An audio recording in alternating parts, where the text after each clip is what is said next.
Doctor Aamir Liaquat حسین رحمہ اللہ تعالی کے حوالے سے کہ ان کے پوسٹ مارٹم کا حکم انہوں نے دیا ہے.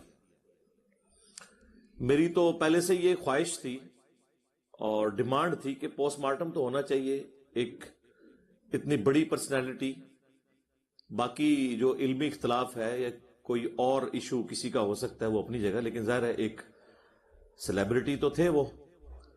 اس طریقے سے ان کا اچانک دنیا سے جانا اس حال میں کہ ان کے جسم کے ایکس ریز بھی سوشل میڈیا کے اوپر آئے ہوئے ہیں.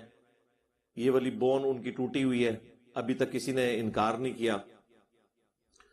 کالر بون یا شولڈر بون، اور ہاتھ بھی غالباً اس کی ہڈیاں بھی ٹوٹی ہوئی تھی. پھر ان کے ملازم کا بیان بھی آیا کہ جی ان کے کمرے سے چیخوں کی آوازیں آ رہی تھیں. اب یہ نہیں پتا کہ وہ رونے کی وجہ سے خود چیخ رہے تھے یا انہیں کوئی مار رہا تھا اس کی وجہ سے وہ کسی کو مدد کے لیے پکار رہے تھے. بہرحال یہ ساری باتوں کے باوجود ان کو بغیر پوسٹ مارٹم کے دفنانا یہ بہت بڑا ایک سوشل جرم بھی تھا اس حوالے سے. اور اس کے پیچھے زیادہ تر ان کے ورثاء کا ہی قصور ہے، یہ قصور ہی کہوں گا میں.